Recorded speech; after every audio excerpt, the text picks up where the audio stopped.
Bueno, jóvenes, el tema de hoy es un tema apasionante en realidad. Yo creo que el 30% de las consultas a la emergencia de medicina interna vienen establecidas o parten de cualquiera de estos elementos clínicos que componen este síndrome. Recuerden que cuando hablamos de síndrome son un conjunto de signos y síntomas que no son específicos en sí de una enfermedad. En este caso, cuando hablamos de síndromes coronarios agudos, claramente estamos hablando de que es una afectación brusca y súbita que tiene repercusión en las arterias coronarias, pero es un conjunto de entidades, por lo que es un síndrome. Entonces, esa es a grosso modo las generalidades que podemos hablar del síndrome coronario agudo. Paciente que les consulta a la emergencia cuando estén haciendo sus prácticas, doctor, me duele el pecho, siento un dolor en el lado izquierdo de mi tórax y es un dolor opresivo. Ojo, no solo los pacientes que le llegan a la emergencia, sus familiares cercanos, muchas personas acá hemos tenido familiares que han sufrido un infarto agudo del miocardio. Y antes de empezar la clase, un concepto que es vital y que ustedes deben saber es que al igual que en cerebro, en infarto, el tiempo es miocardio. Entre más rápido podamos detectar una cardiopatía isquémica, nosotros más fácilmente vamos a poder tratar al paciente, tratar de revertir el proceso y salvar el corazón. Por ejemplo, si un paciente joven se infarta y no logramos hacer nada para recuperar la perfusión del corazón, ese paciente va a quedar con falla cardíaca y joven. Entonces, ese es el objetivo de que nosotros aprendamos a identificar los infartos del miocardio. Por eso han visto ustedes que incluso en la televisión hacen campañas para indicar cuáles son los síntomas cardinales de infarto, porque lo que queremos es que el diagnóstico sea rápido. Y algo, señores, que pasa con mucha frecuencia es que hay muchos pacientes con dolor de pecho que consultan a un hospital o a una emergencia y no somos capaces de pensar en este diagnóstico. El paciente se va a su casa y llega o muerto o más complicado. Eso es lo que no queremos que pase con ninguno de ustedes, que más queremos que se lleven clara la idea de cómo diagnosticar un infarto agudo al miocardio. Empezó el paciente con un dolor en el pecho. Ok, ¿qué lado del pecho es el importante? Principalmente el lado izquierdo o tórax izquierdo. Es muy importante tomar en cuenta el tiempo que la persona lleva de tener los síntomas y las características clínicas de irradiación de los síntomas. Entonces, eh, tienen ustedes a su mejor amigo que se llama Carlos. Por ejemplo, Verónica tiene a su mejor amigo y el mejor amigo de Verónica se llama Carlos.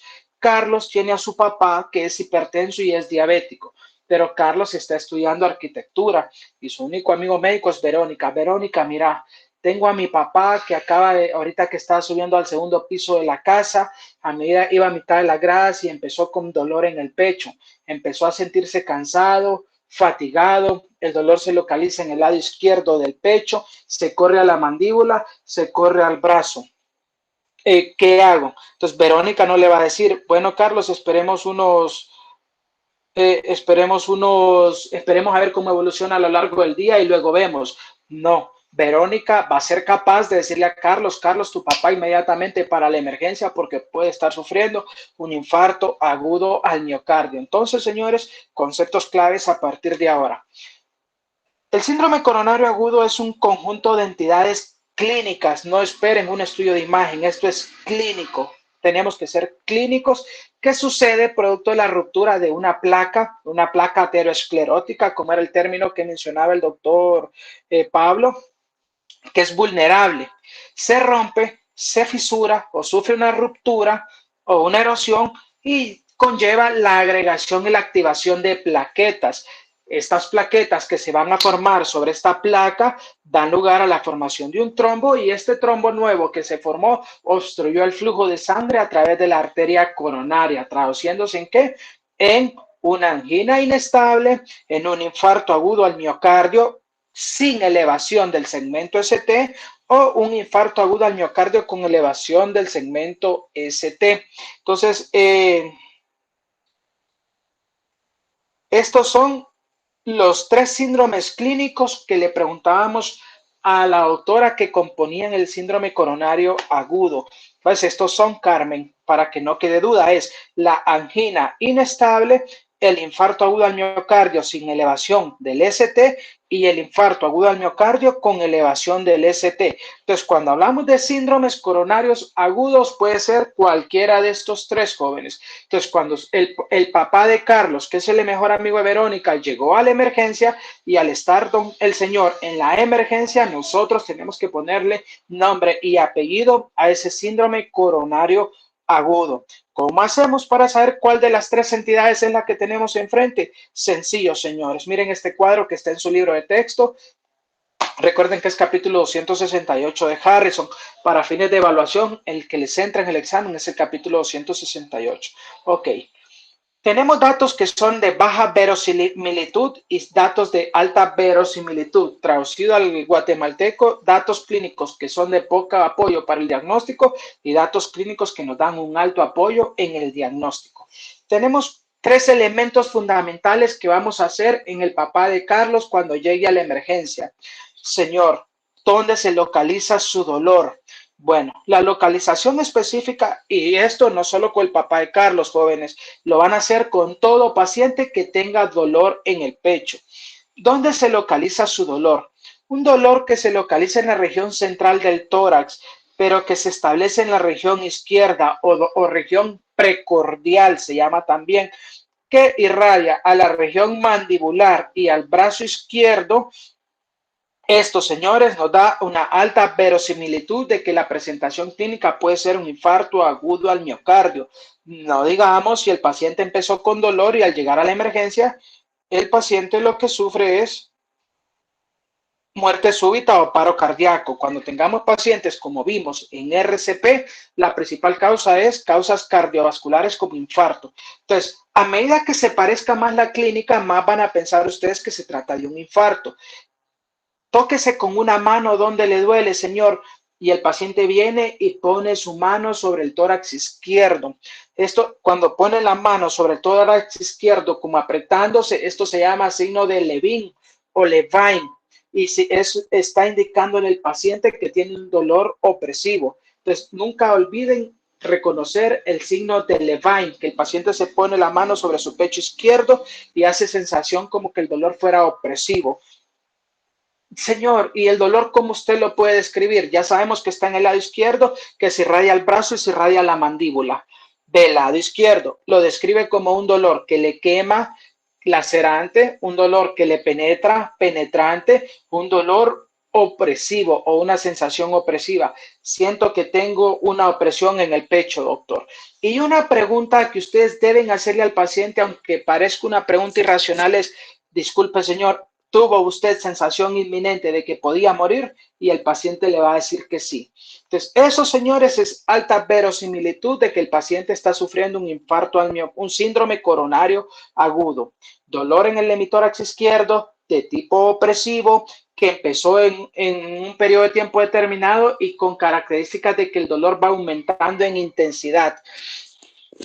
Entonces, se llegó a la emergencia con esa característica porque Verónica oportunamente le dijo a Carlos que lo llevara a la emergencia y lo recibió en la emergencia la doctora Carmen.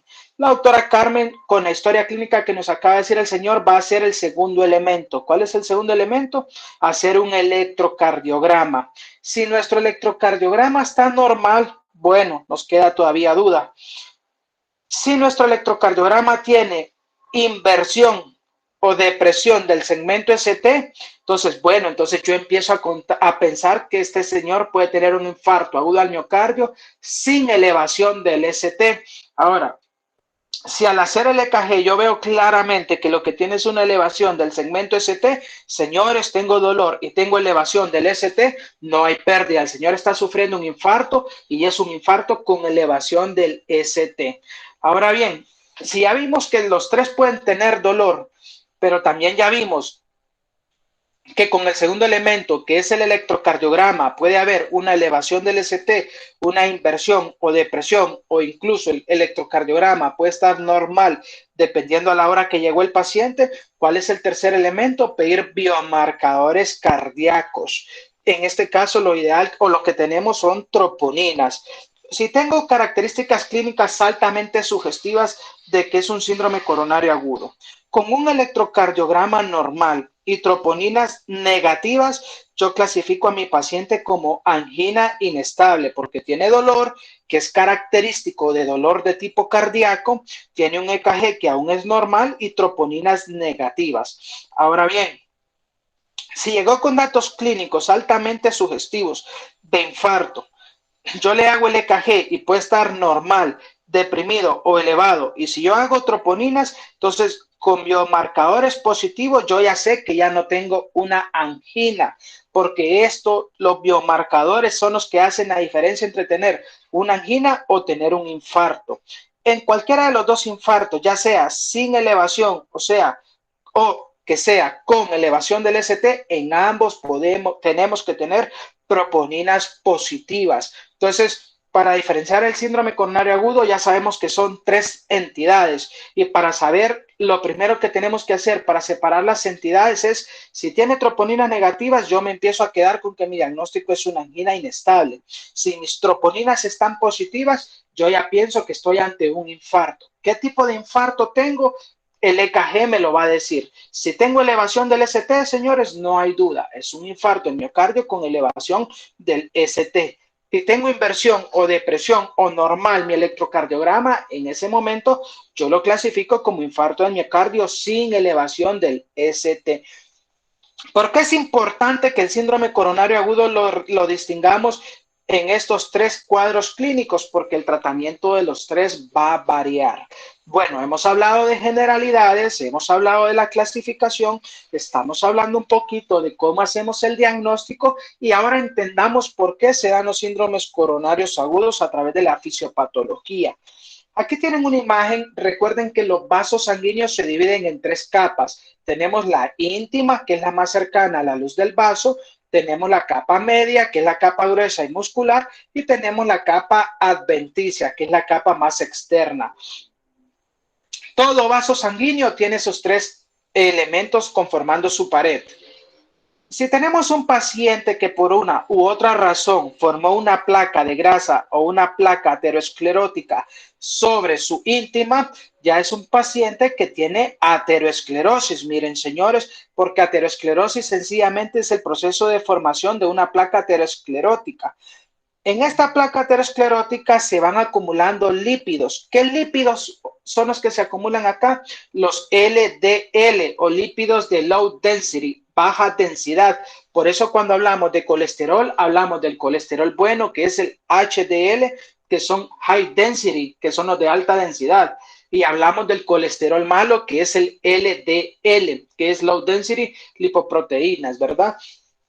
Entonces, por eso es importante saber si su paciente tiene LDL alto y si lo tiene alto, reducirlo o bajarlo para evitar que vaya a formar procesos de aterosclerosis. Pues una vez que formó el proceso aterosclerótico, empiezan los datos clínicos típicos de angina, porque de tener el vaso sanguíneo completamente permeable, pasamos a tener nada más la mitad del vaso permeable para que fluya sangre. Y aquí pueden pasar 2 cosas: que la placa aterosclerótica siga creciendo y cada vez obstruyéndome más el paso de la sangre, y esto me puede dar lugar a una angina inestable, o que esta placa, que ya era una placa inestable, se rompa o tenga una erosión. Pues eso se detecta el cuerpo inmediatamente al romperse esta placa. Como recuerden que es la íntima en la que se ha desarrollado esta placa, al romperse acá, al mínimo signo de ruptura o de disrupción, va a detectar el cuerpo que hay una lesión vascular. ¿Y cuál es el principal elemento que usa el cuerpo para detener lesiones vasculares o sangrados? Las plaquetas. Entonces, ¿qué va a hacer el cuerpo? Pedirle a las plaquetas que se acumulen, y empiezan a acumularse las plaquetas. Esta acumulación de plaquetas, de calcio, de fosfolípidos y elementos de la coagulación va a dar lugar a la formación de un trombo. Si este trombo me ocupa del 50 al 80% de la luz restante, me va a dar un síndrome coronario agudo de tipo angina inestable o infarto agudo al miocardio sin elevación del ST. Pero si mi trombo, el trombo que se formó me ocluye más del 80%, me va a dar un infarto agudo al miocardio con elevación del segmento ST o incluso, como dice acá, miren, muerte súbita. Entonces, así, señores, es como se va produciendo el infarto agudo al miocardio. ¿Cuáles son los elementos?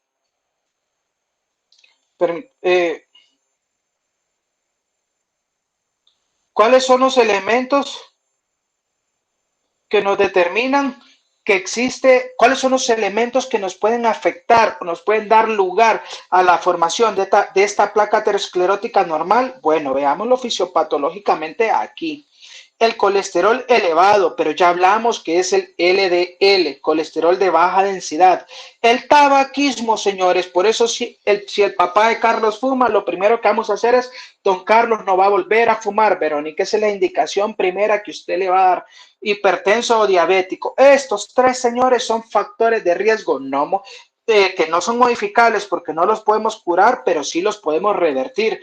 El tabaquismo sí es modificable. Estos dos son tratables, pero no curables. Este sí lo podemos evitar definitivamente. Entonces, estos cuatro elementos, señores, son el pilar fundamental para que su paciente termine formando, mire, una placa aterosclerótica que lo lleve a formar un infarto. Esos cuatro tienen que estar prohibidos en cualquier persona, pero no digamos en los pacientes que tienen alto riesgo cardiovascular.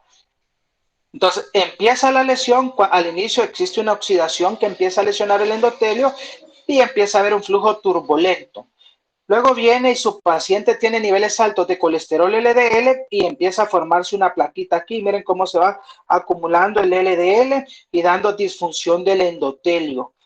Cuando se daña el endotelio, sobre todo la capa íntima, empieza a haber difusión endotelial y lo que hace el organismo es llamar a las plaquetas porque se lesionó el vaso sanguíneo. Se activan también linfocitos y monocitos porque es un proceso inflamatorio y dan lugar a la formación de la placa ateromatosa fibrosa. ¿Qué sigue después, señores? Se rompió, miren, aquí se rompió la íntima o la pared del vaso sanguíneo porque la placa era inestable. Miren aquí todos los lípidos acumulados. Entonces se libera la placa aterosclerótica y da lugar a la agregación plaquetaria. ¿En qué va a terminar? En esto. Miren, señores, esto ya es una visión a microscopio de lo que sucede en un vaso sanguíneo infartado. Esta es una arteria coronaria vista a microscopio porque obviamente es una necropsia. No le van a ir a quitar a un paciente vivo una arteria coronaria, ¿verdad? Lo que vemos aquí es que aquí tenemos los vasos sanguíneos. Miren, tenemos la adventicia, tenemos lo que es la capa media o capa muscular y tenemos la íntima. La capa vascular se rompió, señores, porque había una placa ateromatosa en su presente, inestable. Habían LDL de alto nivel, como ya vimos.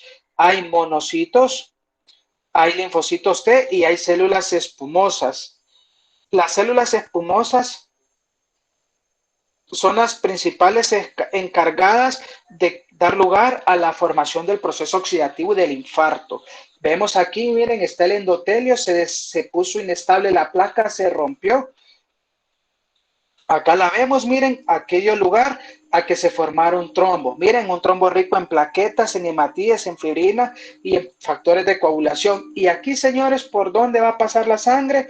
Está obstruida la arteria. Y esto, señores, es lo que les da el infarto agudo al miocardio con elevación del ST. ¿Qué tienen que hacer ustedes para evitar que esto pase, señores? Evitar estos 4 factores de riesgo y si tiene factores de riesgo como una placa aterosclerótica ya demostrada, darle estabilidad a esa placa para que no se rompa o no sufra erosión o ruptura y no sufra el infarto. Bueno, señores, esto es fisiopatología. ¿Qué tenemos que hacer a continuación? Bueno, a continuación lo que tenemos que hacer es hablar de la clínica. Ya habíamos hablado con el papá de Carlos, que es el amigo de Verónica. Verónica lo mandó a la emergencia porque vio estos datos clínicos. Por favor, presten atención a esto que es muy importante. Dolor precordial. ¿Cómo empieza el síndrome coronario agudo? Es un dolor precordial que inicia en reposo. Si ustedes ven el capítulo 267 y 266 de su libro, van a aprender mucho de enfermedad arterial coronaria. Cuando nosotros hablamos de angina en reposo, es aquella que surge durante la actividad física, pero que al estar en paciente en reposo desaparece. Eso es angina estable. Dentro del síndrome coronario agudo solo hablamos de infarto o de angina inestable. Cualquiera de estos tres se van a caracterizar porque el dolor precordial puede aparecer incluso en el reposo. La mayoría de infartos y de derrames cerebrales sufren en la mañana porque en la mañana hay una elevación, en la madrugada porque a esta hora hay una elevación transitoria de la presión arterial. El paciente estaba dormido o se levantó a las 11 de la noche o estaba leyendo y empezó con un dolor intenso en el pecho. Yo sentía que me moría, doctor. Estaba en reposo, doctor. Desde ahí ustedes ya saben que es mínimo angina inestable porque empezó en reposo o puede llegar a ser incluso hasta infarto. Dura más de 20 minutos y la característica es que es un dolor increciendo. Empezó con cierta intensidad, no mejora, sino que va aumentando gradualmente en intensidad, se va haciendo cada vez más intenso. Entonces, eso es muy importante tenerlo en cuenta. Mire, doctor, yo empecé con un dolor 3/10, ahorita 6/10, pero ahorita 10/10. Lo que hablábamos, angina estable, el dolor está asociado al ejercicio o a actividad física intensa. ¿Por qué? Porque en este contexto clínico hay enfermedad aterosclerótica y lo que sucede es que el cuerpo al hacer ejercicio o actividad física tiene más demanda de sangre. El dolor irradia el brazo izquierdo, la irradiación no supera la mandíbula, llega hasta la mandíbula y no supera la mandíbula, no supera el ombligo, o sea, es el lado izquierdo hasta la mandíbula, brazo izquierdo, y generalmente se limita al tórax, pero puede ser hasta el abdomen superior al ombligo.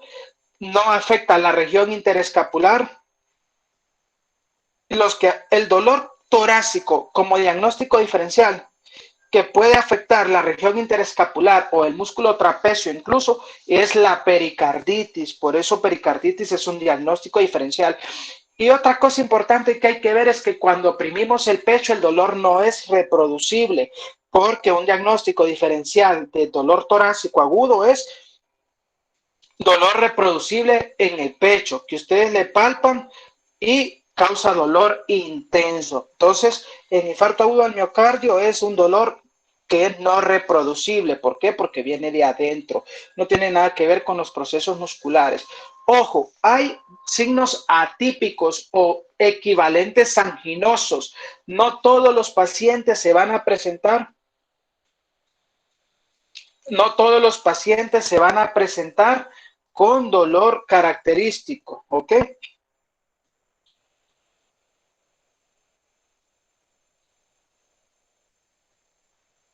Se denominan equivalentes anginosos. ¿Y cuáles son? Son náusea, vómitos, diaforesis y disnea. Entonces, hay pacientes, ¿y estos en quiénes se van a dar? En mujeres, muchas mujeres no se presentan con el dolor característico, sino que debutan con vómito, con náusea, con diaforesis o disnea. Estos se llaman equivalentes anginosos, no los olviden nunca. Embarazadas, pacientes diabéticos, miren, pacientes ancianos y enfermos renales crónicos. Por eso un paciente enfermo renal crónico o diabético o anciano que a mí me llega a la emergencia sudoroso, con náusea y vómito o con disnea, aunque no tenga dolor torácico con las características que vimos, yo le hago un EKG porque son síntomas equivalentes anginosos, equivalentes de angina o síntomas atípicos, náusea, vómito, diaforesis y disnea, y se dan en esta población en específico. Miren, pues no se confíen de que no solo porque no tenga dolor no va a ser un infarto. Hay que ver estos síntomas atípicos o equivalentes anginosos.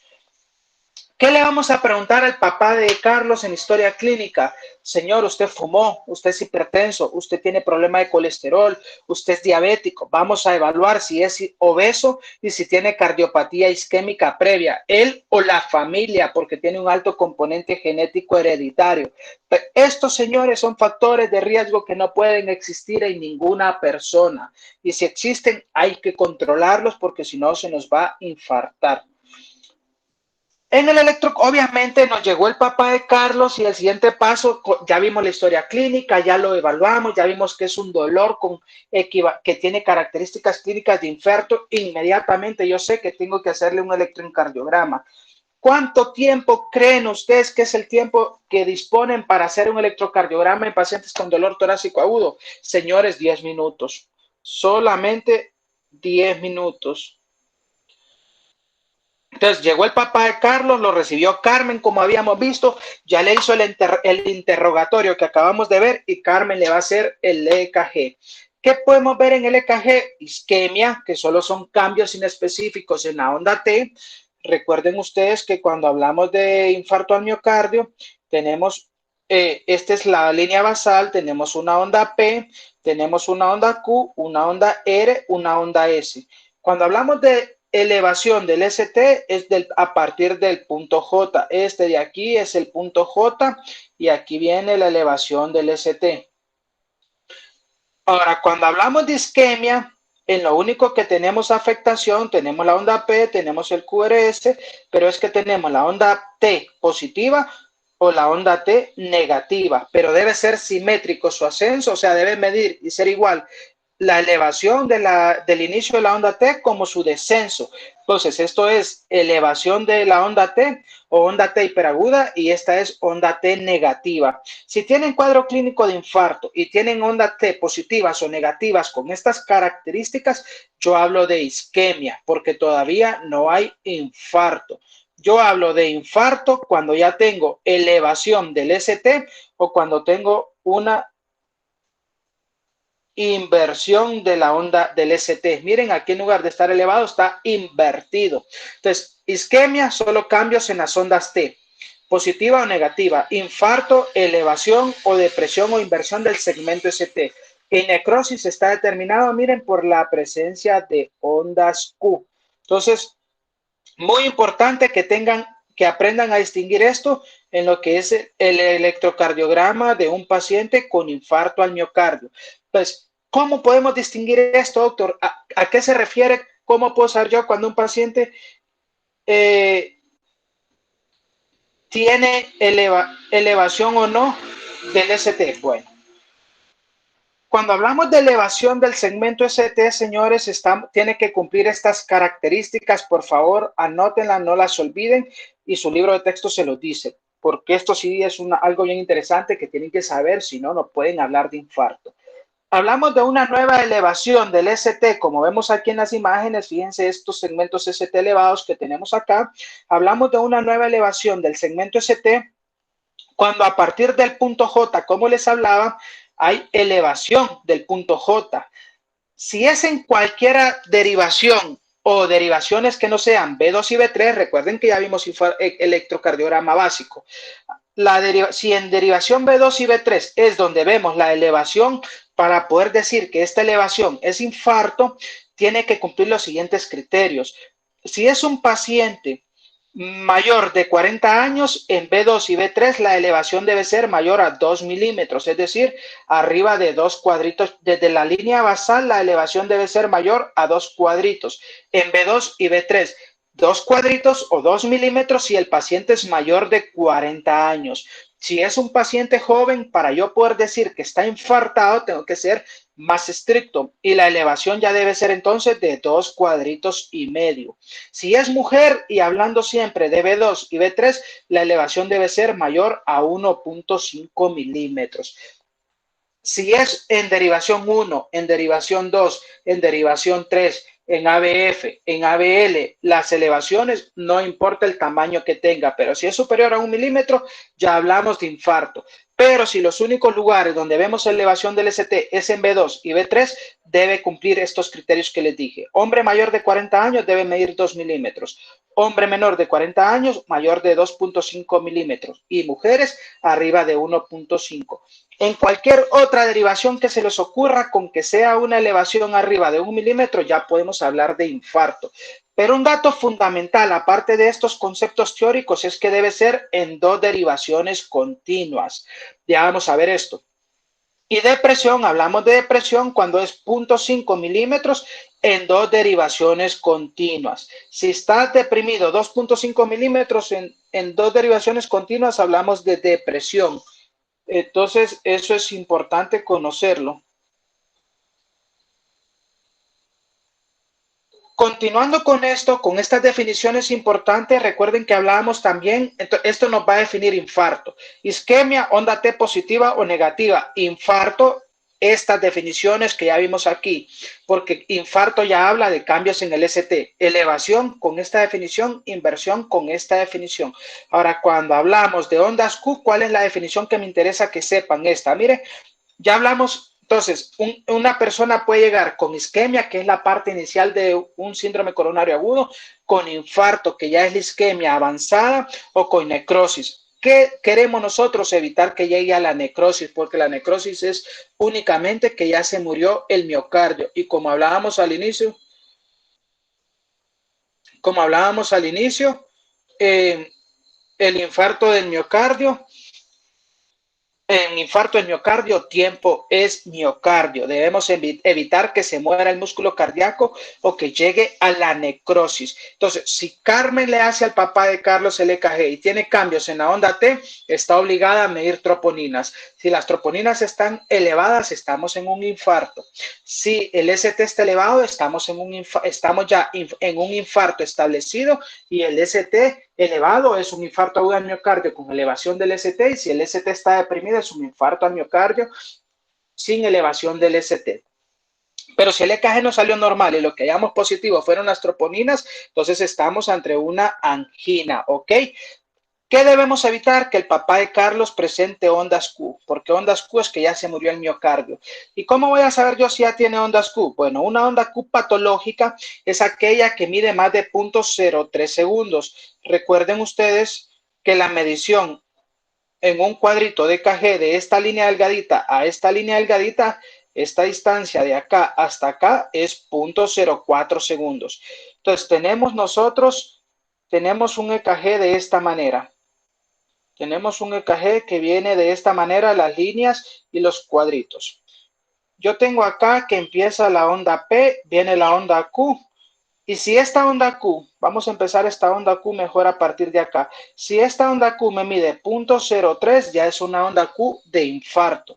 Entonces, ¿qué significa? Que me tiene que medir por lo menos 2/3 de la distancia del cuadrito chiquito. ¿Por qué? Porque ya sé que esta distancia es 0.04, como vimos cuando vimos EKG normal. Si esta distancia es 0.04 y para que mi onda Q sea patológica debe medir 0.03, entonces debe medir por lo menos 2/3 del cuadrito, y aparte debe tener como mínimo 1 milímetro de profundidad, es decir, debe alcanzar por lo menos una línea, un cuadrito hacia abajo. Esas ondas Q, señores, son ondas Q patológicas y les están diciendo a ustedes que ya se murió el miocardio. Ahora, recuerden que cuando hablábamos de las definiciones, hablábamos de que debiese ser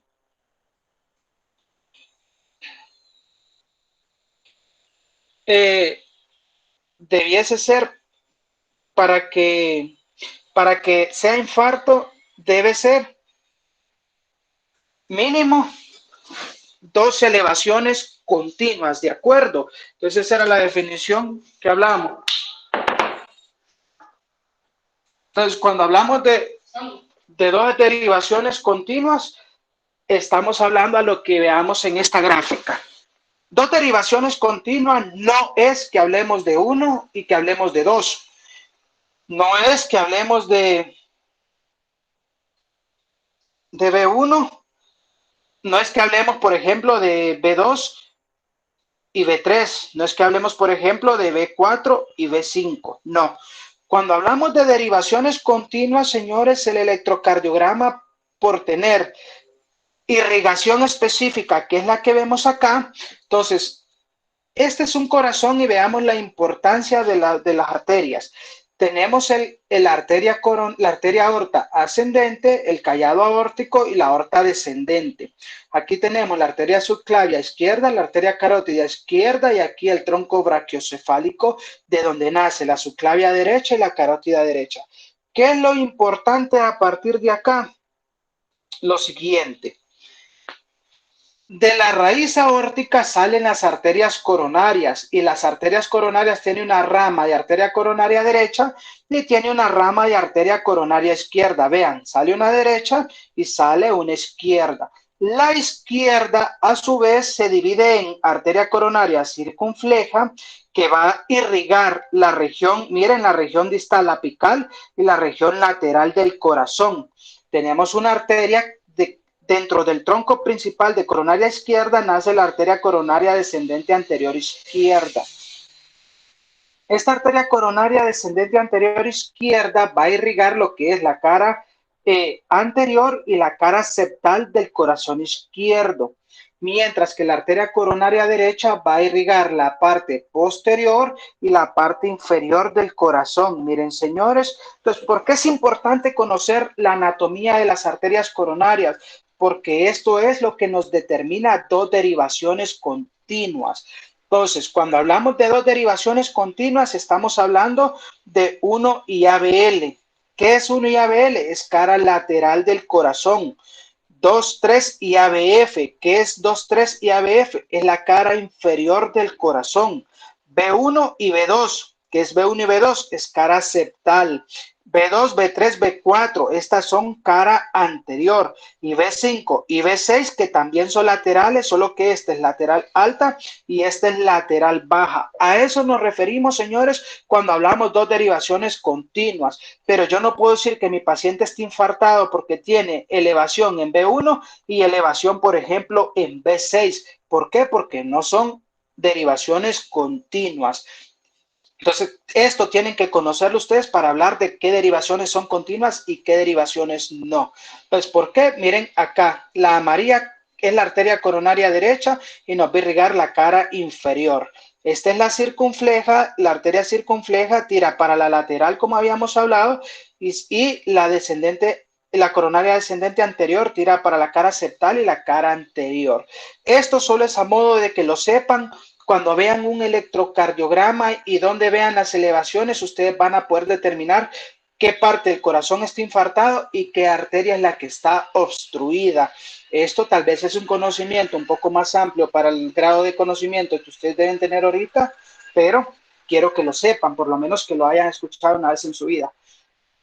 Si el infarto es septal, septal es esta zona de aquí, B1 y B2, entonces, si yo veo la elevación en derivaciones continuas de B1 y B2, yo ya sé que mi infarto es septal.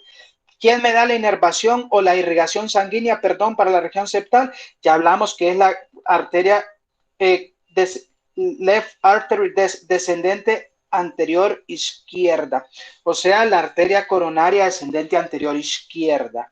Si yo tengo mi infarto en B3, B4 o B5, yo ya sé que es cara anterior del corazón. ¿Quién me da la irrigación para la cara anterior?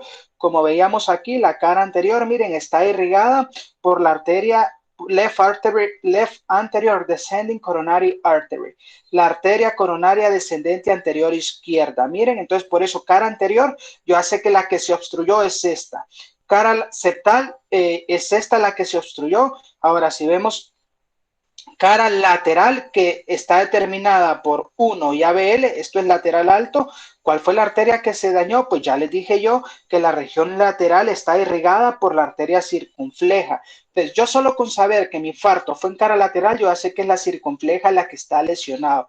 Ahora, si es anterolateral, que para que sea anterolateral tiene que ir B2, B3, B4, B5 y B6, eso es anterolateral, todo esto, ¿verdad, señores? Entonces, esto está dado por la descendente anterior izquierda y por la circunfleja, por supuesto. Ahora, si yo tengo mi infarto localizado en derivación 2, derivación 3 y derivación ABF, entonces yo ya sé que la parte posterior e inferior de mi corazón, ¿por qué viene irrigada? Miren, por la arteria coronaria derecha. Entonces, yo ya inmediatamente sé que la arteria que está tapada es la arteria coronaria derecha, right coronary artery, arteria coronaria derecha. En ciertos casos y solo muy pocos casos la circunfleja da esta irrigación. Ahora, Entonces, si yo tengo un infarto en 2-3 y ABF, que ya sé que es cara inferior o diafragmática, yo tengo la obligación de ir a hacer cámaras derechas, porque ya sé yo que la arteria, al ver esto, yo sé yo que la arteria que se tapó fue la coronaria derecha. Y la arteria coronaria derecha proximal también irriga el ventrículo derecho. Miren, por eso yo tengo que ir a hacer un EKG de cámaras derechas también. Bueno, esto tienen que tenerlo una idea más o menos general y saber cómo nosotros, los internistas y los cardiólogos y los que estudiamos medicina interna y sus subespecialidades, podemos saber solo con ver un EKG dónde está la arteria lesionada. Y si este paciente pasa cateterismo, ya saber dónde vamos a ir a buscar la obstrucción. Biomarcadores, bueno, ya vimos clínica, ya vimos EKG, ahora vamos con el tercer elemento fundamental del diagnóstico. Entonces, ya vimos presentación clínica, ya vimos electrocardiograma y ahora veamos biomarcadores. No solo las troponinas existen la troponina I y la troponina T, existe la mioglobina y existe la creatinfofoquinasa. Pero la fracción que es específica del corazón es la creatinfofoquinasa de fracción B, MB. ¿Ok? Entonces, si quieren saber daño muscular, pidan nada más la CPK. Si quieren saber daño muscular cardíaco, pidan la CPK-MB. Entonces, estos son los 3 biomarcadores que pueden elegir. ¿Qué es lo importante de los biomarcadores, señores? Que sepan cuándo se elevan y cuándo desaparecen. ¿Por qué? Porque si mi paciente tuvo dolor ahorita, yo quiero saber si se infartó ahorita, cualquiera de los 3 está bien. Pero si tengo que saber cuál se eleva primero para saber cuál es el que voy a pedir si mi paciente solo lleva 2 horas, por ejemplo, de dolor. Porque, por ejemplo, el que primero se eleva es la mioglobina. Se eleva en 2 a 3 horas. Seguido de la mioglobina se eleva la troponina I o la troponina T en aproximadamente 4 horas. Y luego de estas, la tercera en elevarse es la creatinfofoquinasa fracción B, que se eleva en 6 o a 8 horas. Entonces, si el papá de Carlos solo llevaba 1 hora de dolor, 2 horas de dolor, y yo le mido CPK-MB, es normal que pueda estar negativa. E incluso es normal que la troponina esté negativa. Entonces, dependiendo de las horas de dolor que lleve, yo voy a elegir cuál biomarcador pedir. Si el papá de Carlos ya lleva, por ejemplo, 5 horas, yo pido mioglobina y pido troponina, esperando encontrar ambas elevadas. Para eso me sirve saber cuál voy a pedir. Entonces, la mioglobina es la primera en elevarse, se eleva en 2 a 3 horas, las troponinas es la segunda en 4 a 6 horas y la CPK-MB es la tercera, se elevan en 6 a 8 horas. Ahora, ¿cuál es la siguiente parte importante de los biomarcadores? Saber cuándo desaparecen. ¿Por qué? ¿Cuál es el primero en desaparecer? Bueno, la mioglobina fue la primera en aparecer y miren, es la primera en desaparecer. 24 horas después de establecido el infarto, yo ya esperaría encontrar negativa la mioglobina.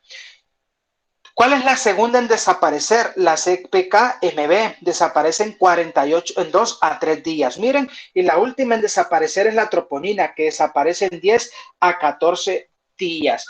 Les voy a poner en contexto clínico para que puedan saber esto. A veces aceptamos pacientes que nos dicen, mire doctor, yo tuve dolor hace 10 días.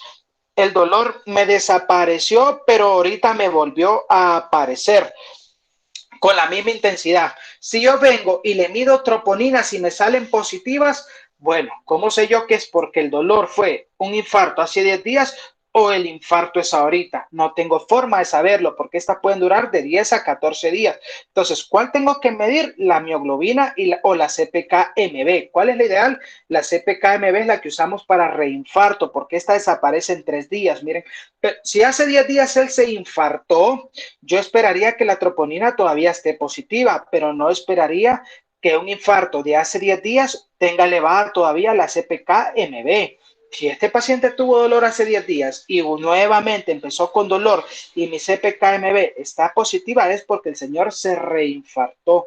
De acuerdo, yo no podría saber si se reinfartó o no si solo mido troponinas, porque estas duran de 10 a 14 días. Entonces, por eso, señores, es importante conocer a qué horas se elevan y cuándo desaparecen. Recapitulando por última vez.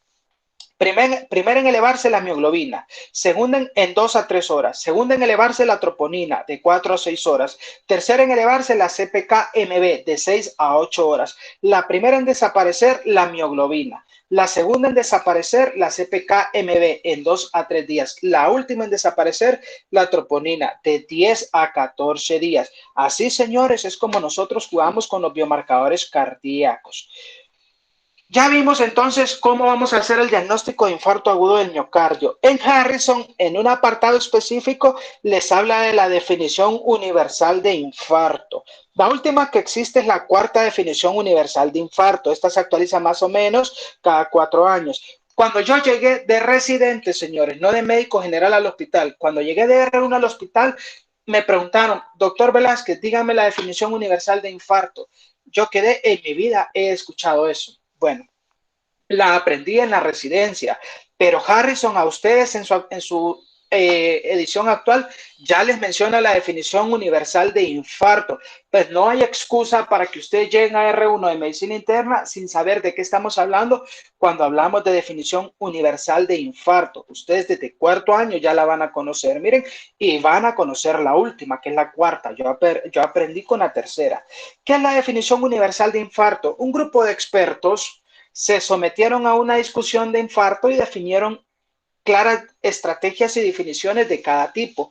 Y a partir de ahí, en la definición universal de infarto, señores, sacaron 5 tipos de infarto. Miren, ¿cuáles me interesa que ustedes conozcan? El tipo 1, que es el infarto espontáneo del miocardio, producto de que se rompió una placa aterosclerótica. Así de sencillo, señores. Carmen, ¿cuál es el infarto del miocardio tipo 1? Usted va a responder, según la definición universal de infarto, usted va a responder, es el infarto, doctor, que se produce porque se rompió o se hubo una disrupción de una placa aterosclerótica, así de sencillo. ¿Cuál es el tipo 2? Es aquel que se produce por un desequilibrio isquémico. El cuerpo aumenta por alguna situación en particular las necesidades de oxígeno que requieren el miocardio, pero el cuerpo no es capaz de proporcionarle este aumento de oxígeno o de flujo sanguíneo que requiere. Entonces, ¿qué sucedió ahí? Hubo un desequilibrio entre el aporte y la demanda, causando un desequilibrio isquémico que va a llevar también a un infarto. Entonces, Pablo, ¿cuál es la segunda definición? ¿Cuál es, según la cuarta definición universal de infarto, cuál es el infarto tipo 2? Es aquel infarto, doctor, donde las demandas de oxígeno miocárdico son mayores a lo que el organismo le puede suplir o dar. ¿Cuándo sucede esto? Pacientes que llegan con hipotensión. El primer reflejo de la hipotensión es aumentar la frecuencia cardíaca. Si aumento mi frecuencia cardíaca, mi corazón tiene que trabajar más y para que trabaje más yo debo darle más sangre. Pero como mi paciente está hipotenso, no es capaz de darle más sangre. Si no corregimos esa hipotensión rápido, mi paciente se va a infartar porque mi miocardio empezó a trabajar más, empezó a requerir más sangre, pero no fuimos capaces de suplirlo de esa sangre. Eso es el desequilibrio isquémico. Entonces, ¿cuándo se da? Cuando hay estados de hipotensión, como un choque cardiogénico, una embolia pulmonar, o cuando existe, por ejemplo, un choque séptico. Esas 2 definiciones, señores, son las que ustedes quiero que no olviden nunca. ¿Cuál es el tercer infarto según la cuarta definición universal? Es aquel paciente que tiene todos los síntomas clínicos para hacernos pensar en un infarto, pero cuando llega a la emergencia llega muerto y no tenemos valores de laboratorio o sanguíneos de biomarcadores para poder determinar si se murió por una causa cardíaca o no. Ahí lo clasificamos con que puede ser un infarto de tipo 3. El infarto tipo 4 es aquel paciente que ya tenía historia de que se infartó, fue a cateterismo y le pusieron un stent en el corazón. Días después, meses después o años después, ese stent que le habían puesto en la arteria coronaria que ya estaba dañada, se obstruyó y lo reinfartó. Ese es el tipo 4.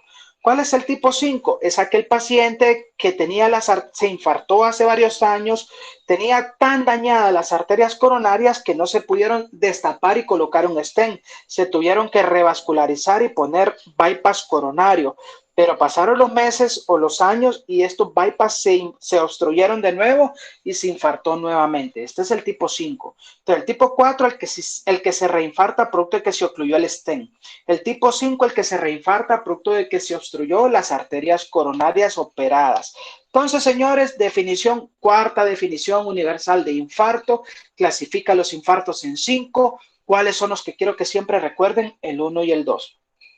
Entonces, el 1 es el que se formó una placa aterosclerótica, se rompió, sufrió una fisura, se formó el trombo y ocluyó la luz del vaso. Miren, señores, ¿dónde se dio este? se dio en el tronco principal de la coronaria izquierda. Miren, o puede ser una oclusión completa que nos va a dar un infarto agudo al miocardio con elevación del ST, o puede ser una oclusión parcial que nos va a dar un infarto sin elevación del ST, o nos va a dar una angina inestable. ¿Cuál es el otro que les dije que quería que supieran? El tipo 2.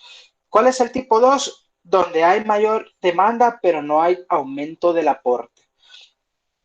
Hay otras causas que nos pueden aumentar, ojo, las troponinas sin ser un propiamente daño miocárdico. Entonces, ¿en qué pacientes nosotros podemos encontrar troponinas elevadas sin tener un infarto? Pacientes con anemia. Miren, pacientes con arritmias cardíacas, pacientes con falla cardíaca, pacientes con enfermedad renal, pacientes con estado de choque o hipotensión y pacientes hipoxémicos. Estos 6 pacientes pueden tener troponinas elevadas sin estar infartado, ¿verdad? O sin tener daño en el miocardio. ¿Cuáles son los diagnósticos diferenciales que siempre deben hacer ustedes de dolor retroesternal? Bueno, estos son diagnósticos diferenciales de dolor torácico. Debemos descartar que se disecó la aorta, una pericarditis aguda, ya les dije que el dolor se va al trapecio, una tromboembolia pulmonar, esofagitis o reflujo gastroesofágico. Recuerden que el reflujo puede dar síntomas esofágicos, pero también extraesofágicos. Osteocondro, ¿esto cómo lo vamos a detectar? Bueno, la disección aórtica, un estudio de imagen lo vamos a ver. Pericarditis aguda, vamos a ver frote pericárdico, roce pericárdico, que el dolor mejora en posición maometana y que irradia al trapecio. Bueno, entonces yo ya ahí ya pienso más en pericarditis que en infarto. Una embolia pulmonar, ya el doctor Gethard les dejó claro cómo pensarlo. Reflujo, le pongo un protector gástrico y mejora, yo ya sé entonces que es reflujo y no infarto. Osteocondritis, porque en osteocondritis el dolor es reproducible, en el infarto no. Y también hay otros como por ejemplo pancreatitis, ¿verdad, señores? Entonces, es importantísimo. Ahora vamos a hablar entonces de la angina inestable propiamente y del infarto agudo al miocardio que no eleva el fragmento ST. ¿A qué se traduce esto? Que hay una obstrucción parcial de la luz de la arteria menor al 80%. Ya sabemos que es angina de esfuerzo de nueva aparición con intensidad que va aumentando gradualmente. O aquellos pacientes que, mira vos, mi abuela ya días está quejando de un dolor intermitente, generalmente cuando lava ropa, cuando se pone a barrer, cuando se pone a trapear, le da un dolor intermitente en el pecho y se calma cuando se acuesta o se pone en reposo. Bueno, entonces esa señora ya la tienen que ir vigilando ustedes porque ya sabemos que puede tener enfermedad coronaria establecida. Si se formó el trombo y se ocluyó del 50 al 80%, ya viene entonces la angina inestable. La característica es que el dolor era preexistente, pero fue aumentando en intensidad y en la duración. Ya no dura 5 minutos como duraba en la angina estable, ahora de 15 a 20 minutos y cada vez se produce con menos esfuerzos o incluso en el reposo. ¿Cómo separo entonces la angina inestable del infarto agudo del miocardio sin elevación del ST? Que este no tiene elevación de enzimas cardíacas ni cambios electrocardiográficos, ¿verdad, señores? A diferencia del infarto agudo del miocardio sin elevación del ST. La clínica es muy igualita a la angina inestable, señores. La mortalidad también es baja porque la oclusión va abajo del 80%, generalmente del 30 al 40%, del 50 hasta el 80%. Hay elevación de las enzimas cardíacas y esto es la diferencia de la angina inestable. No se presenta elevación del segmento ST y esto, entonces, si dentro de los 3 síndromes coronarios agudos queremos diferenciar, este se diferencia de la angina inestable en que no tiene enzimas cardíacas positivas y se diferencia del infarto del miocardio con elevación del ST en que aquí el ST está invertido, normal o deprimido. ¿Qué vamos a ver en el EKG? Depresión del segmento ST o inversión de la onda T. Yo ya les expliqué cuando vemos cambios en la onda T o cuando vemos inversión o depresión del segmento ST. Entonces eso es importante que lo sepan. Cambios no específicos en el ST, como vemos acá. Miren, aquí tenemos la onda P, tenemos el segmento R y vemos aquí el punto J que viene invertido y vuelve a elevarse. Si tenemos una depresión mayor a un cuadrito en cualquier, mayor a 0.5 en cualquier derivación o un cuadrito en B1 y B2, ya podemos decir que esta paciente tiene depresión del ST. Y si aparte tiene troponinas y tiene dolor cardíaco, entonces ya es un infarto agudo al miocardio sin elevación del ST. Aquí vemos un EKG, miren, donde vemos acá y vemos que hay en B2, en B3, en B4, la inversión del ST. Aquí tenemos la línea basal, miren que debería llegar hasta acá, pero vemos que el punto J está deprimido. Miren acá deprimido, acá deprimido. B2, B3, B4. ¿Dónde está ese infarto entonces? ¿Está en derivaciones continuas? ¿Sí o no? Sí está en derivaciones continuas porque está afectando justamente B2, B3, B4. Es decir, mi paciente está infartado de la cara anterior con un infarto agudo al miocardio sin elevación del ST. Y si es cara anterior, ¿qué tengo afectado? La arteria coronaria descendente anterior izquierda. Claro, arteria coronaria descendente anterior izquierda irriga la parte frontal del corazón. Así, señores, le acabamos de poner nombre y apellido al dolor de tórax que tenía el papá de Carlos. Y Verónica, al darle la recomendación de enviarlo a la emergencia, le salvó la vida. Carmen, al saber qué hacer en la emergencia, le salvó al papá de Carlos el miocardio. El papá de Carlos se puede tratar y evitar que llegue a la necrosis o la formación de ondas Q. Si tenemos un síndrome coronario agudo de tipo angina inestable, unstable angina o elevación del ST, sin infarto del miocardio, sin elevación del ST, pero si tenemos cualquiera de estos dos, ¿cuál es el pilar del tratamiento para estos dos, señores? Aspirina. ¿Por qué vamos a dar aspirina? Porque la aspirina va a reducir la formación de plaquetas. Recuerden que es un antiagregante plaquetario. Entonces, ¿qué es lo que forma el trombo? Las plaquetas que se acumulen alrededor de la lesión. Entonces, inmediatamente llegó el papá de Carlos a la emergencia y Carmen le dio aspirina. 300 miligramos en carga y para el día siguiente le va a dar 100 miligramos nada más. Las heparinas de bajo peso molecular o no fraccionadas, ¿por qué? Porque recuerden que los factores de coagulación favorecen la formación del trombo. Luego, si tiene mucho dolor, ¿qué le vamos a dar? Nitratos para producir dilatación de estas arterias coronarias y que el dolor ya no exista. Y recuerden que a mayor frecuencia cardíaca, mayor demanda de oxígeno, entonces tenemos que hacer lento el latido cardíaco a través de los beta bloqueadores. Entonces, llegó con dolor torácico. Carmen tuvo la sospecha. ¿Qué fue lo primero que hizo? El EKG. 10 minutos para hacer el EKG. Determinó qué enzimas cardíacas iba a hacer de acuerdo al tiempo de evolución que llevaba el señor. Después del tiempo de evolución determinamos que era una angina inestable o un infarto agudo al miocardio sin elevación del ST. ¿Cuál es el siguiente paso, Carmen? Estratificar el riesgo del papá de Carlos. ¿Cómo? Con el score de riesgo de TIMI. Miren, así se llama. El TIMI de la traducción Thrombosis y Myocardial Infarction, este fue el estudio de donde surgió, y hay un TIMI, un score de riesgo TIMI para angina inestable y para infarto del miocardio sin elevación del ST, y también hay uno para el que sí tuvo elevación del ST. Entonces, si determinamos a través de todo esto que tiene uno de estos dos, yo voy a estratificar al papá de Carlos en el riesgo que tiene. ¿De qué? En el riesgo de morirse en los próximos 30 días o de sufrir un evento cardíaco adverso. ¿Cómo lo hago? Usando estos 7 elementos. El papá de Carlos tiene más de 65 años, le doy un punto. Tiene hipertensión, tiene diabetes y fuma. Bueno, tiene 3 por lo menos factores de riesgo de enfermedad coronaria. Ya había tenido un infarto coronario previo y determinaron que la estenosis era mayor al 50%, entonces ya le sumo otro punto. Ha tenido 2 o más anginas en las últimas 24 horas o 2 o más episodios de dolor de características anginosas en las últimas 24 horas, le sumo otro punto. Ya usaba aspirina en los 7 días anteriores y aún así le dio el dolor, entonces ya le sumo otro punto. Tiene cambios en el ST, otro punto. Biomarcadores cardíacos positivos, otro punto. Si yo tengo de 0 o 1 punto, yo le doy un riesgo bajo al papá de Carlos. Si de estos 7 yo encuentro 2 o 3, incluso 4 criterios que están positivos, es un riesgo intermedio. Si tiene 6 para arriba, ya es un riesgo alto. ¿Y para qué me sirve saber si el papá de Carlos tiene riesgo de mortalidad a los 30 días o de un evento cardíaco adverso secundario a esto? Porque de acuerdo a eso yo voy a determinar cómo lo voy a tratar. Si el papá de Carlos me salió con un riesgo, bajo riesgo, porque tiene un TIMI score de 0 a 2, solo le voy a dar manejo médico. Miren, ¿con qué lo voy a manejar?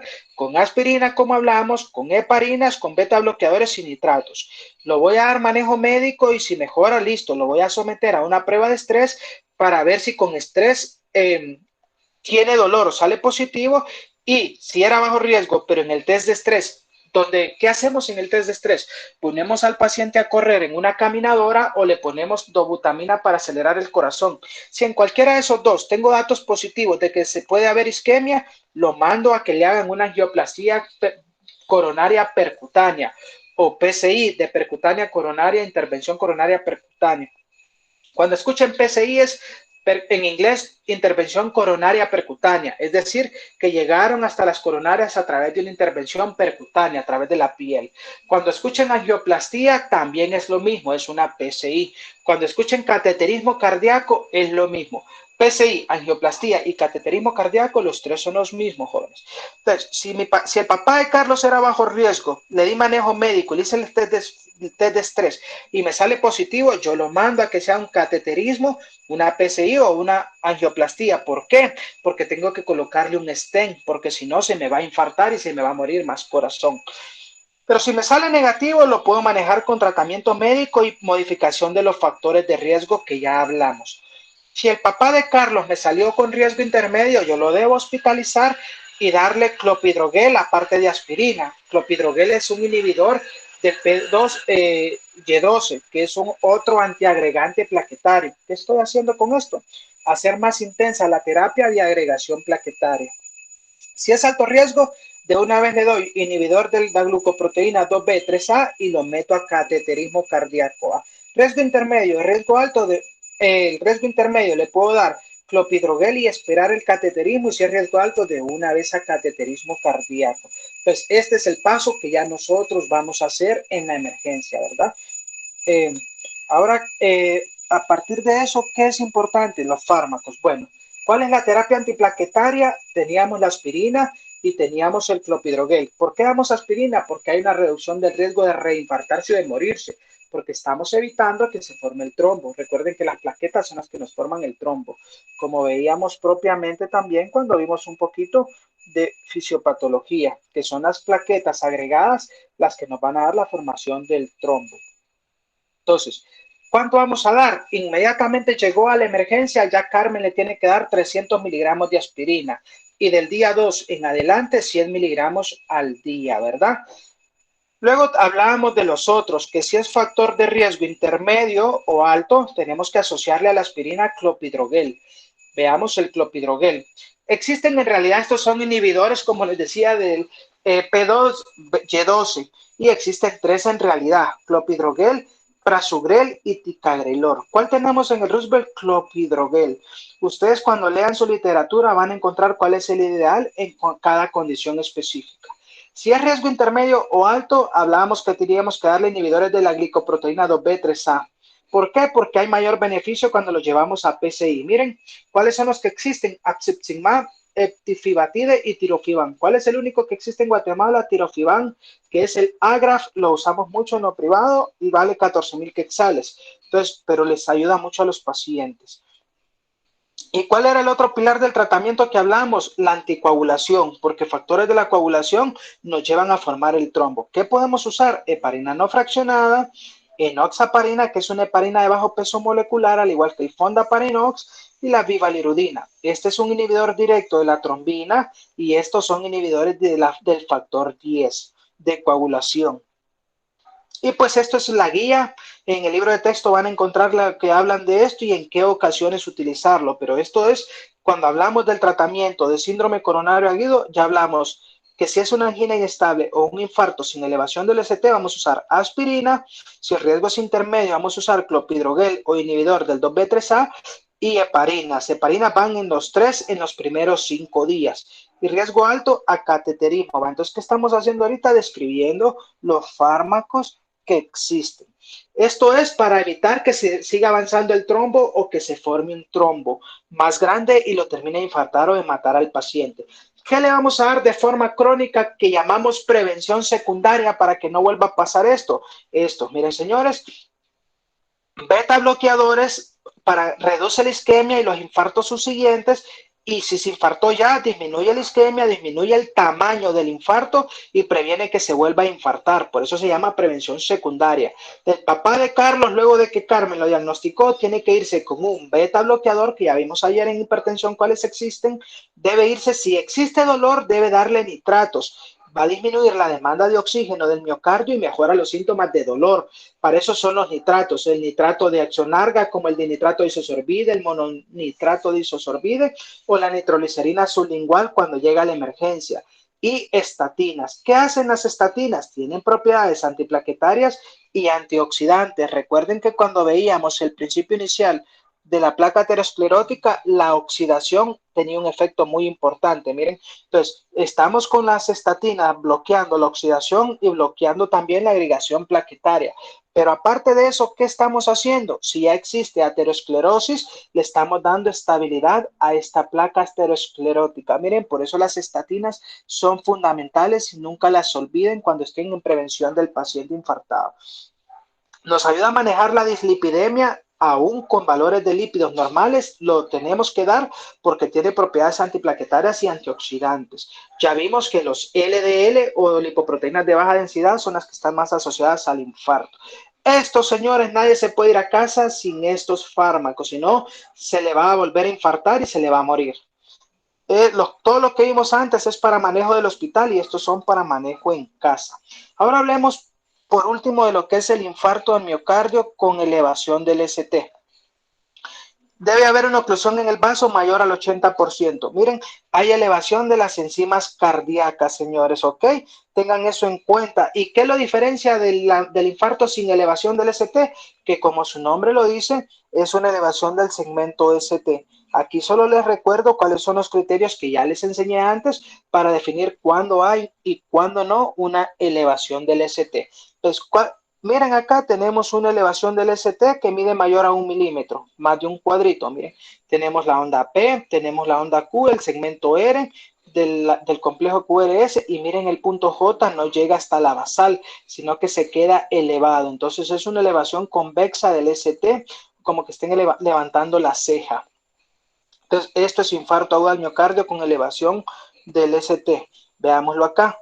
En cualquiera de estas derivaciones, en 1, en 2, en 3, ABF, ABR, ABL, en B1, B5, B6, B4, en cualquiera que hubiera elevación del ST, recuerden que yo solo necesito 1 milímetro de elevación en 2 derivaciones continuas para decir que está elevado.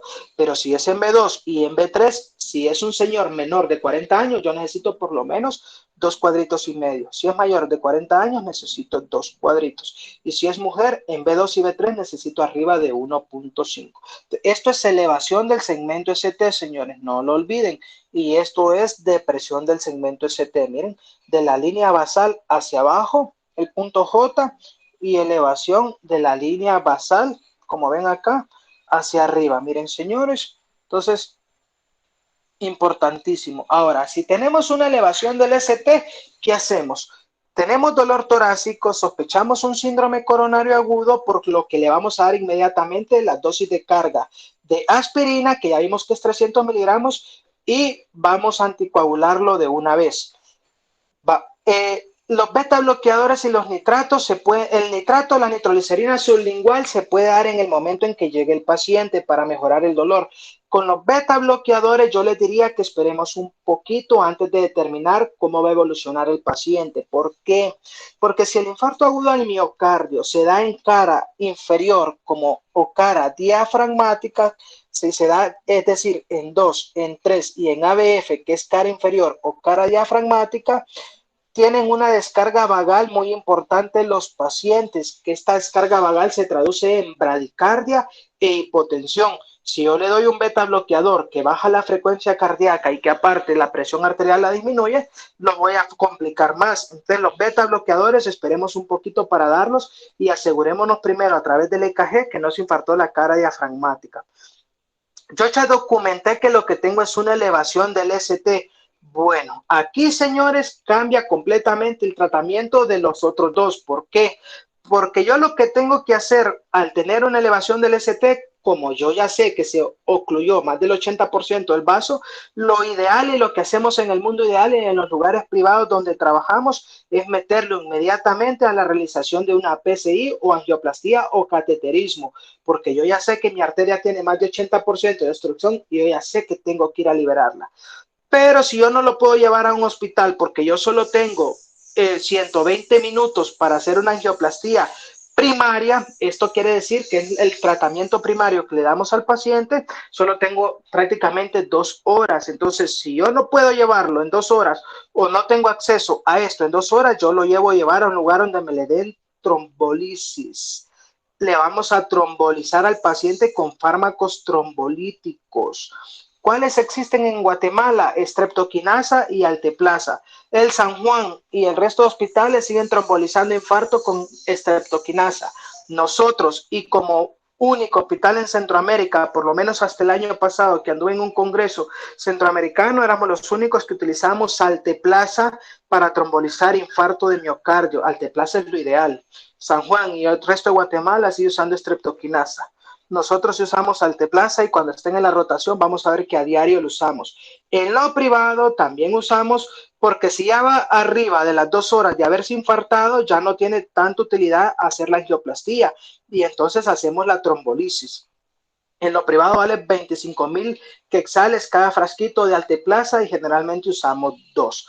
¿En qué cambia el tratamiento entonces entre la angina inestable y el infarto sin elevación del ST con respecto al infarto donde sí se elevó el ST? Que aquí tenemos que ir a una angioplastía primaria de elección en los primeros 2 horas y si no la podemos lograr en ese tiempo, ir a un lugar donde nos trombolicen al paciente.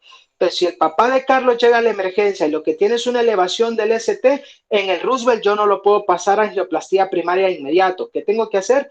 Trombolizarlo. Si lleva menos de 12 horas de haberse infartado, arriba de 12 horas ya no. Estas son las guías europeas y por favor llévense estos conceptos de tiempo grabados.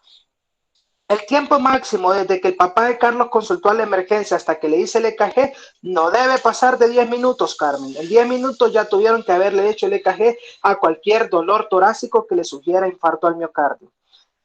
Máximo tiempo en el que ustedes pueden hacer el infarto del miocardio y realizar una PCI primaria o angioplastía primaria, 120 minutos o 2 horas. Máximo tiempo que usted puede pasar entre el diagnóstico de Young y el paso de la guía en pacientes que llegaron a un hospital donde sí se hace cateterismo es 60 minutos. Ahora, si llegó a un hospital donde no se hace cateterismo y nos vamos a tardar más de 60 minutos en hacer la angioplastía, le damos trombolisis, ¿ok? Esos son los tiempos fundamentales que quiero que se lleven claros. El máximo beneficio de la trombolisis, el máximo es un tiempo mayor hasta las 12 horas. Hoy me llegó un paciente a la emergencia referido de un hospital de Jalapa que se infartó y llevaba 14 horas de dolor cuando llegó a la emergencia. Tiene elevación del ST, pero este paciente ya lleva más de 12 horas. Entonces ya no tiene sentido que lo trombolizáramos a pesar que el infarto es elevación del ST y que es extenso. Cuando hablamos de un infarto extenso, hablamos un infarto que se puede extender desde B1 hasta B6. Se fue toda la arteria coronaria izquierda. Eso es un infarto extenso. ¿Qué tenemos en el Roosevelt? Streptoquinasa. Miren, tenemos alteplasa, que es el ideal. Único hospital de Guatemala que trombolizamos infartos con alteplasa y hasta el año pasado el único de Centroamérica. Antes de poner trombolis, ustedes deben hacer un test en su paciente y preguntar y ver si hay contraindicaciones absolutas o contraindicaciones relativas. Estas son absolutas, miren, y estas son relativas. Entonces, la hipertensión debe, si está mayor a 180 y 110, yo no lo puedo trombolizar. Debo bajar por debajo de estos niveles la presión y luego trombolizar. Sepan que existen contraindicaciones absolutas y relativas para trombolizar. Si está sangrando, yo no lo voy a trombolizar. Si tiene un tumor cerebral, yo no lo voy a trombolizar. Si lo operaron ayer, yo no lo voy a trombolizar, porque la trombolisis afecta a todo el cuerpo, no solo el infarto. Recapitulando, estos fármacos que sí son los mismos que usamos en angina inestable y en síndrome coronario sin elevación del ST, aspirina, dosis de carga 300 miligramos y el segundo día para allá 75 a 100. Clopidogrel, dosis de carga también de 300, señores. Si su paciente tiene más de 75 años, no le dan dosis de carga y del segundo día en adelante 75. Y las heparinas que ya habíamos hablado previamente. Entonces, hay Miren, la PCI reperfunden en más del 90% de los casos, por eso es importante meter a un paciente que tiene elevación del ST a la liberación de la arteria coronaria de inmediato, disminuye el riesgo de eventos cerebrovasculares hemorrágicos porque yo voy a disminuir el tiempo de anticoagulación de mi paciente. Es más efectivo que la trombólisis en pacientes con falla cardíaca, en choque cardiogénico, en antecedentes de cirugía o de bypass coronario. Y hay tres tipos. El PCI primario es el que realizaron en las primeras 2 horas, se infartó y le hicieron la angioplastía primaria.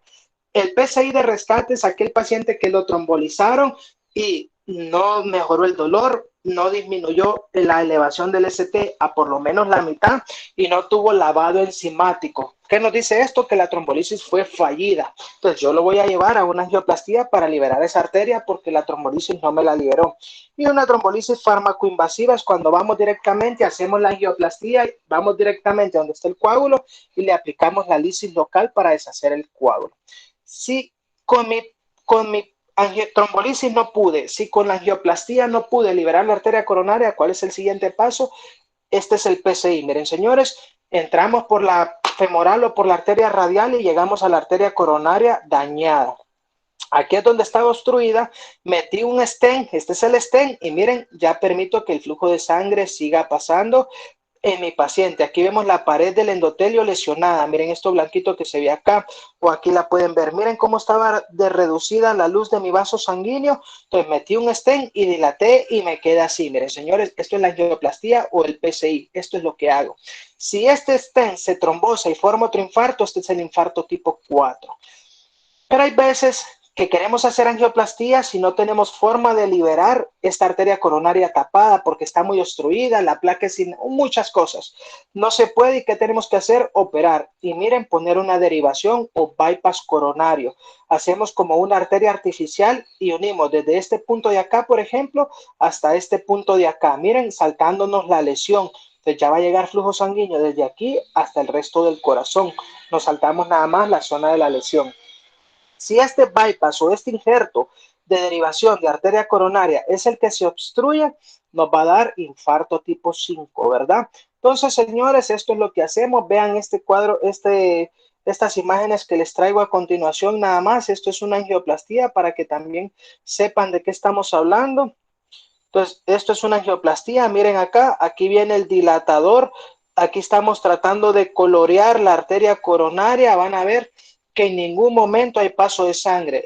Este dilatador está justamente en una arteria coronaria, pero no se colorea para nada. Luego de que hemos dilatado, de que hemos limpiado la arteria coronaria y quitado la obstrucción, pues esto nos está diciendo que está obstruida por completo porque no hay paso. Miren lo que sucede cuando ya la liberamos. Miren cómo se colorean las arterias coronarias del corazón, se fijan. Entonces, miren, tiramos el medio de contraste y miren cómo ya se dibujan las arterias coronarias. Ahí recuperamos la perfusión porque donde estaba obstruida era aquí, miren que es el tronco principal y no permitía paso a ninguna parte del corazón. Hicimos la angioplastía, el PCI o el cateterismo, pusimos el stent y miren ahora cómo pasa la sangre a todo el corazón. Señores, eso es una angioplastía, liberar el trombo que presenta el infarto. Ok, entonces eso era para que supieran. Deben saber que el infarto al miocardio tiene complicaciones. Se puede dañar el ventrículo infartado, puede haber choque cardiogénico, se puede bloquear el corazón porque se murió una parte del músculo que conduce la actividad eléctrica, puede haber un derrame pericárdico, sobre todo cuando se rompen los músculos papilares, con taponamiento cardíaco, puede haber pericarditis, también llamada síndrome de Dressler, por inflamación del pericardio secundaria al infarto muerto, y las complicaciones mecánicas es que se rompa la pared libre entre los ventrículos porque se necrosó, se murió, se infartó, se necrosó, se rompió. Hace una comunicación interauricular o se rompen las cuerdas tendinosas de la válvula mitral y es la principal causa de insuficiencia mitral aguda. Van a ver ustedes cuando veamos valvulopatía la próxima semana que es la principal causa de insuficiencia mitral aguda. Bueno, señores, gracias por su atención. Yo espero que a partir de ahora ustedes sepan cómo tratar un infarto agudo al miocardio. cómo diagnosticarlo, cómo hacer electrocardiograma y cómo tratarlo. Entonces, Verónica y Carmen, si hacen esto, van a salvarle la vida al papá de Carlos. Vamos a detener la grabación y vamos a dar unos minutos.